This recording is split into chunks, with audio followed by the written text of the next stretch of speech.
Bonjour les amis, j'espère que vous allez tous très bien aujourd'hui. Alors, on se retrouve pour une petite review, donc une petite revue d'un oracle que je trouve superbe et magnifique, parce que aussi c'est une auteure que j'aime vraiment d'amour, parce que voilà. C'est de Lucy Cavendish, illustré par Gilbert Williams, et ça s'appelle L'oracle des mondes invisibles. Alors, je vous avoue, ça fait quelque temps déjà que j'ai cet oracle. Quasi quand il est sorti, je l'ai eu. Mais vous savez, j'ai un peu stagné tous ces mois derniers, même une année entière. Hein. J'ai beaucoup stagné. Et là, j'avais vraiment envie de vous le montrer.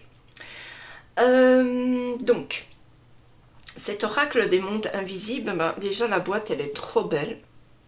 Voilà. Elle est d'un bleu superbe. J'aime beaucoup l'illustration qui est juste magnifique. Vous savez, moi, les illustrations, c'est une passion. D'abord, j'achète pour les illustrations, ensuite, je regarde ce que les cartes peuvent nous apporter, mais en tout cas, moi, c'est toujours en premier lieu pour les illustrations, il n'y a rien à dire. Rien d'autre à dire. Donc, moi, voilà, c'est un mat en plus que j'aime. Vous savez que les maths et moi, c'est une histoire d'amour, toujours.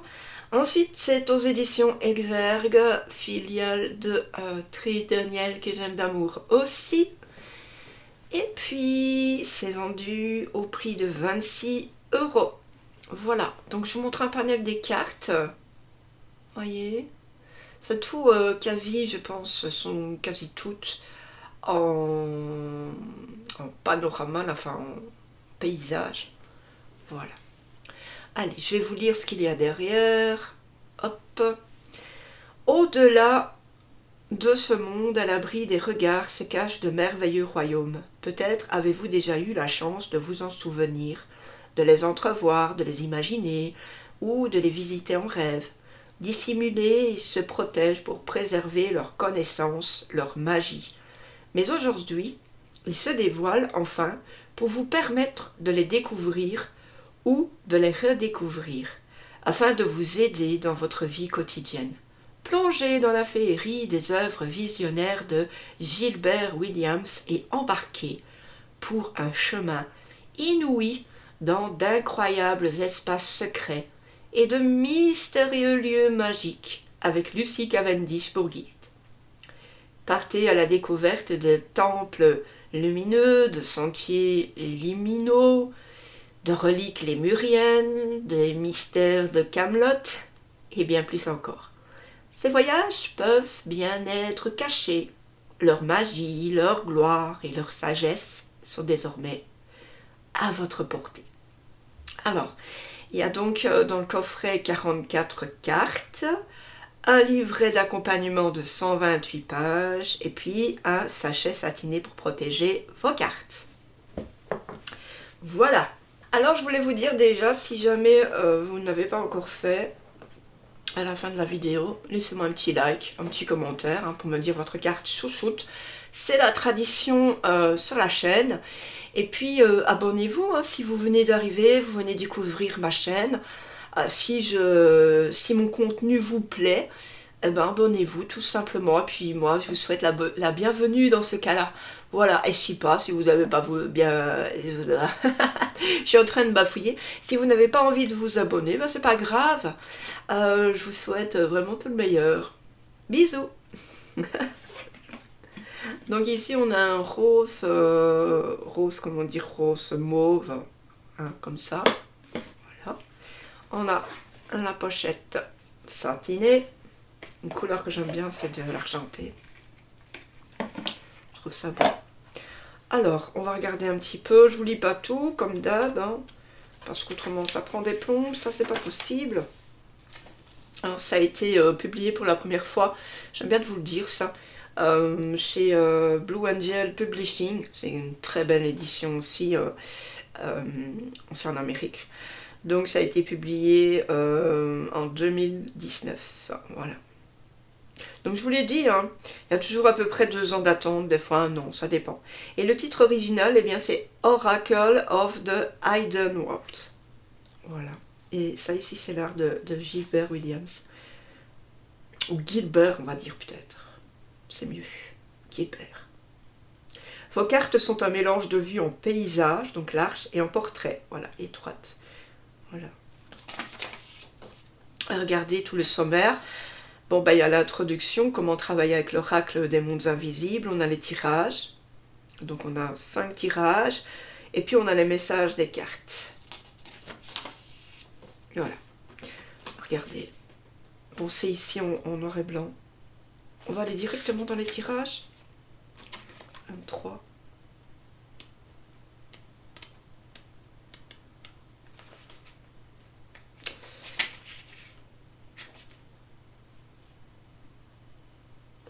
Oui, bon, ici, on nous parle des cartes sauteuses, hein, quand une carte vous choisit, quand elle sort du jeu. Les cartes inversées. Vous pouvez faire carte inversée, je pense que le dos y permet, hein, on va regarder ensemble. Donc, je sais pas, mais... Voilà, les tirages, ils sont à partir du 21. De la page 21 plutôt. Donc, une carte par jour. La méthode clé pour apprendre à mieux connaître vos cartes. Voilà. Ensuite, donc on a parlé des cartes sauteuses et tout ça. On a 3 cartes, les 3 mondes. Avec ce tirage, nous pouvons explorer le monde inférieur, le monde et le monde supérieur. Voilà. Donc il y a 3 paliers en fait. Ok. Ensuite, il y a ici quelques interprétations sur ce tirage. Hein. Ensuite, on va voir la passerelle. Ici, c'est en 7 cartes. C'est idéal lorsque vous avez besoin d'éclairage sur une décision importante. Voilà, vous pouvez l'utiliser pour n'importe quel type de prise de décision. Ou pour quelque chose, une question qui vous tient vraiment à cœur. Alors ensuite, on a au-delà du voile. Ici, c'est en 6 cartes. Ce tirage va vous permettre d'accéder au-delà des apparences, au pouvoir qui nous attend, au-delà de ce qui semble être. Vous aurez une idée plus précise de ce qui est grâce aux 3 cartes de chaque rangée. Ok. Mais vous en saurez également plus sur ce qui se cache au-delà. Des énergies plus difficiles à discerner, mais extrêmement importantes et significatives, ainsi que leur rôle dans votre vie. Et alors on vous donne de l'aide ici, donc la première colonne par exemple. Commencez par poser la carte du haut à gauche, puis la deuxième carte en dessous et la troisième sous la précédente. Les cartes de cette colonne sont les cartes qui semblent de ce qui semble être. Voilà. Je suis désolée, je lis un petit peu n'importe comment aujourd'hui. C'est pas grave, je coupe pas au montage, mais je vous dis simplement que je suis désolée.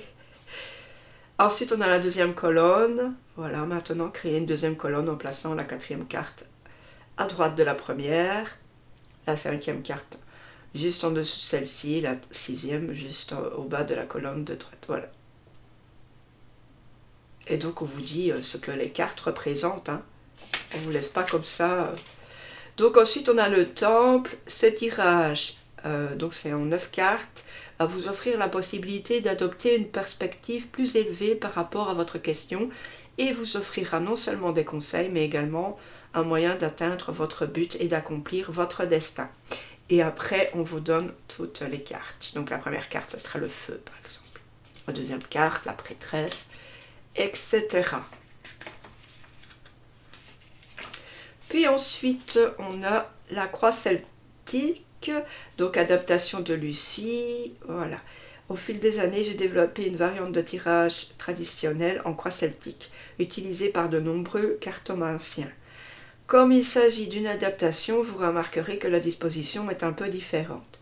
Ce que j'aime dans ce tirage, c'est que même s'il peut sembler lourd et complexe au départ, si vous le pratiquez régulièrement et l'abordez avec patience, vous serez en mesure de puiser énormément d'informations dans vos cartes, de nombreuses nuances et perspectives, des clés de compréhension et de véritables révélations. Voilà.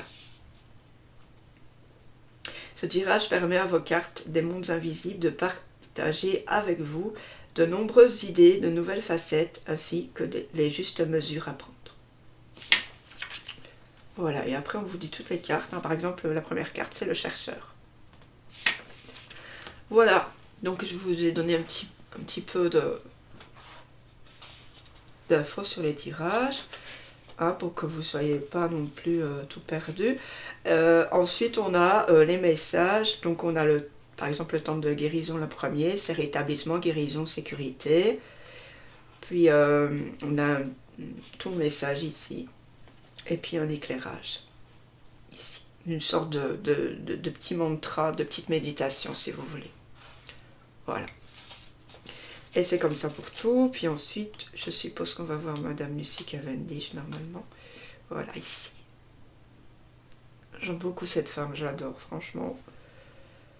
J'ai quasi tous ses jeux, en fait. Il doit me manquer un petit peu, mais pas trop. Je les ai quasi tous. J'aime beaucoup. Par contre, les livres, je les ai pas. Et alors, à propos de l'artiste. C'est un artiste visionnaire de renommée mondiale. Gilbert Williams. Voilà, il n'y a pas de photo, c'est dommage. Bon. Alors, ça, on a fini. Mais on tirera une carte à la fin, hein, soyez sans crainte.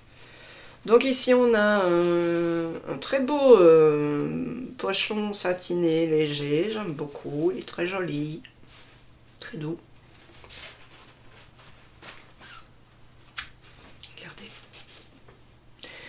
Et puis, on a les cartes.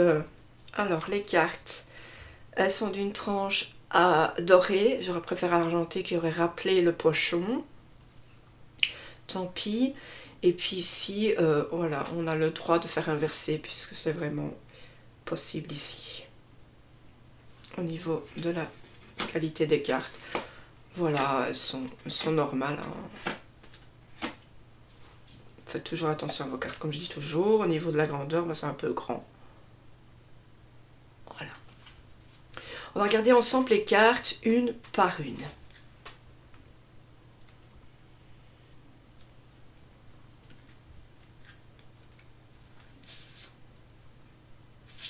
Alors, elles sont mélangées, mais c'est pas grave.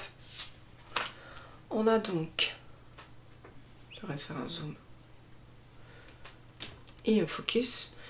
L'arbre des âmes, ici. Regardez comme les illustrations sont juste sublimes. Donc on a le numéro de la carte pour facilement trouver. Moi je trouve que franchement ça va, c'est léger. Donc ça prend pas toute la place. Mais ce que j'aime bien c'est que l'illustration soit sur toute la carte. Moi c'est ça que j'aime bien. On a le mot. Et puis on a les mots-clés en dessous. Les lumières de la montagne. Regardez comme c'est beau. Voici une carte en portrait. Les autres sont paysages. Porte des anges. Le jardin de l'aurore. Sublime. Je suis contente parce qu'en fait, moi, à chaque fois j'ai un nouveau jeu, je découvre des illustrateurs tous différents. Et à chaque fois, je trouve vraiment qu'il y a des pépites sur la terre. Et ça me met dans une joie pas possible, quoi.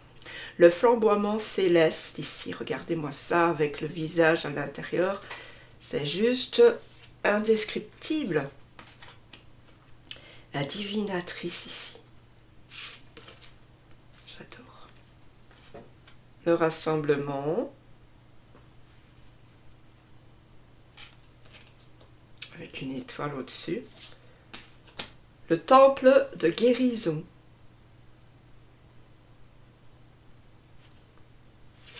Celle-ci, regardez. N'oubliez pas de noter votre carte chouchoute. Attention, vous devez me le dire en commentaire. Le sceau de la foi. Ben voilà, moi j'adore celle-là parce que de toute façon, ça me parle. Regardez ça. C'est beau. C'est beau, c'est beau. Le temple des rêves ici. Un petit peu plus au temps de Zeus, tout ça. C'est... Ouais. Le secret. Regardez ça. Ces mélanges de couleurs. C'est sublime. L'éclosion intime.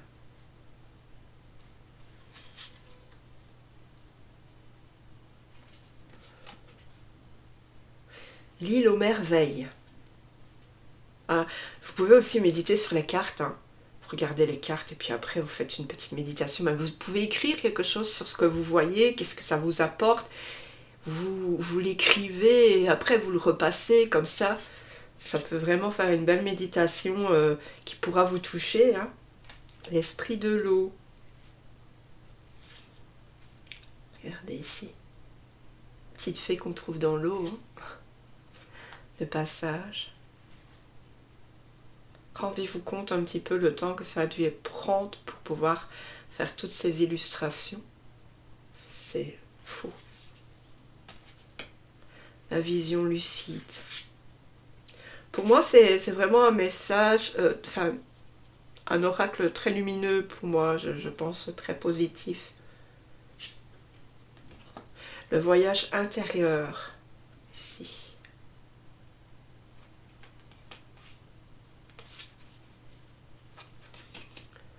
Guérir la terre. Regardez ça. Le temple de guérison de la lumière lunaire.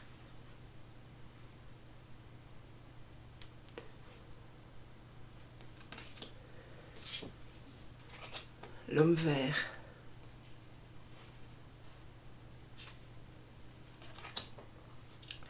Le retour à la source.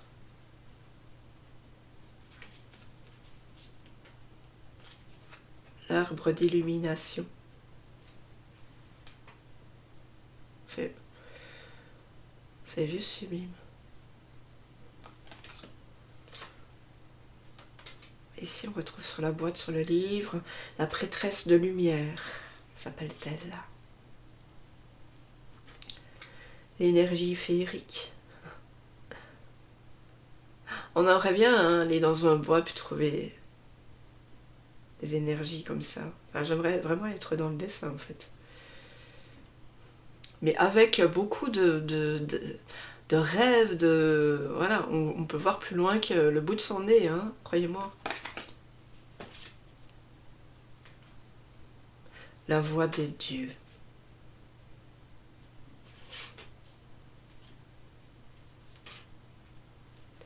Les âmes sœurs. Voilà, regardez les âmes sœurs, on n'est pas obligé d'être ensemble pour pouvoir trouver son... Enfin, se connecter avec son âme sœur en tout cas. La déesse du printemps. Sublime, j'adore. C'est beau. La danse liminale.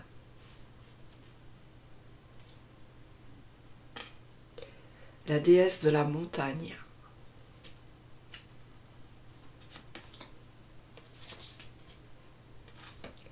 Le miroir.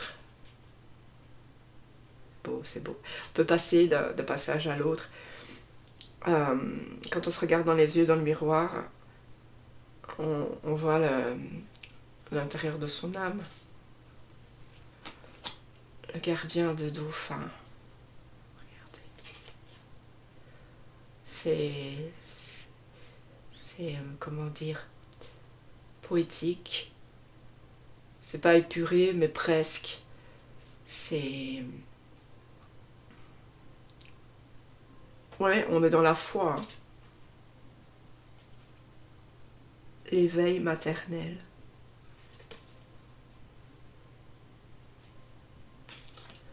Le gardien de l'aube. Le visage ici. Le chemin de cristal. Ça me fait un peu penser au magicien d'Oz. Le chemin où elle devait suivre un chemin parsemé de... pas de cailloux, mais presque d'or. La résurrection. très beau, passer d'un passage à l'autre en fait. Un passage invisible hein, pour nos yeux. Le temple de la pleine lune. Les reliques de Lémurie. Alors celle-ci est juste un sublime. C'est paradisiaque presque. L'art de la méditation. Ici le danseur de lumière. Ensuite, l'offrande. C'est beau, c'est beau. J'aime beaucoup. Je suis fan, en fait. Vous avez dû vous en rendre compte, mais... les mondes invisibles. Je vais remettre ça là comme ça, parce que... après, ça va pas se mélanger. Ensuite, on a le secret de Camelot. Et puis, l'oracle. Ici. Et ensuite, on a le voyage sacré. Alors, qu'est-ce que vous en avez pensé? Dites-moi tout. Je vous laisse vraiment 2 petites secondes. Vous allez pouvoir écrire tout en regardant ma vidéo. Alors, maintenant, on va pouvoir se tirer une petite carte hein, pour vous tous. Et mettez une intention, pourquoi pas. Posez une petite question et puis vous aurez votre réponse par la suite. Donc on se retrouve tout de suite pour le message. Alors donc j'ai mélangé et une carte est sortie. Donc on va la regarder ensemble. On a la déesse du printemps, liberté, action, pouvoir. Donc 3 mots-clés juste super positifs. Hein, du coup, voilà, vous allez pouvoir enfin vous exprimer, je pense. Hein, vous allez pouvoir enfin créer et aller vers les choses qui vous intéressent beaucoup, qui vont vous rendre heureux aussi, qui vont vous donner une indépendance que vous n'aviez pas jusqu'alors. Et ouais, vous allez pouvoir enfin avoir les récoltes, faire les récoltes, moissonner tout ce que vous avez mis en terre il y a un bout de temps déjà. Donc c'est pas mal. Quand on parle de pouvoir, c'est pas avoir du pouvoir sur d'autres ou avoir du pouvoir, je veux dire, être au-dessus de tout le monde. C'est avoir un pouvoir personnel, hein, donc en vous. J'y vois plus ça en fait. Hein. Vous allez vous retrouver et vous apporter enfin une stabilité que vous n'aviez plus. Vous retrouver, voilà, c'est tout ce que ça me vient.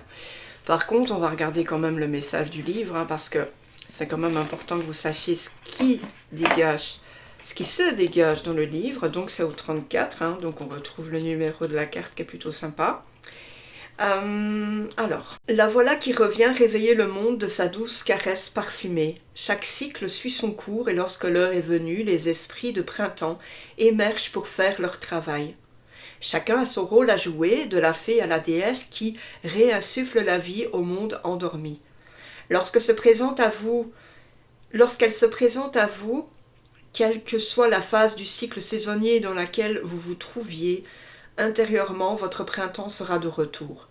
Voici venu pour vous le temps de la renaissance, et sous les douces effluves du jasmin, c'est le moment de réfléchir à ce que vous souhaitez faire pousser. Il n'y a pas une seconde à perdre, cette énergie qui vient à vous est bouillonnante de vie. Ne la sentez-vous pas battre dans vos veines, vos cellules, ou dans votre esprit échaudé d'où naîtront les idées qui façonneront le monde à venir? Vous faites partie de la prochaine phase d'éveil de cette planète, ainsi vous faut-il rendre vrai et réel au sein de ce monde les idées qui naissent maintenant en vous. Car la déesse du printemps vous appelle à recréer le monde, à initier de nouvelles idées et à ainsi participer à la récréation du monde. Vous avez du pain sur la planche. Vous avez une mission à remplir bien différente de celle qui vous a été assignée par l'étourdissante machine à esclaves qui est notre culture de surproduction. Car vous avez bien plus et bien mieux à donner que cela. Votre véritable vocation brise toutes les limitations qui vous restreignaient jusqu'ici. Vous êtes désormais libre, libre de faire de votre vie votre jardin, libre de devenir ce que votre nature même vous a destiné à être, libre de rendre à nouveau sauvage la vie que des forces sociétales bien pensantes préféreraient asservir à leur fin. Le pouvoir pur, frais et doux de la vie est en vous. Alors laissez-le s'écouler à travers vous, déborder, prendre racine dans votre âme et s'épanouir à travers chacun de vos mots, de vos actions, de vos choix et de vos engagements. N'hésitez plus. Le temps de l'action et de la croissance, c'est ici et maintenant. Réveillez votre vie comme la déesse du printemps réveille la terre. Car vous êtes elle et elle est en vous. Et lorsque vous aurez reconnu et intégré cela, rien ne pourra plus jamais vous retenir prisonnier. L'éclairage est le suivant. En évoluant et en agissant avec conscience, je me libère moi-même tout en libérant le monde. Voilà. Donc c'est pas mal hein, comme message, quoi. C'est un bon message, en plus c'est hyper bien construit, et puis c'est pas barbant parce qu'il y a que 2 pages, quoi, en fait. Et on a même le petit mantra. Voilà. Donc j'espère que ça vous a parlé. En tout cas, je vous souhaite une très bonne journée et je vous fais plein d'énormes bisous. Ciao ciao les amis, bye bye, prenez soin de vous.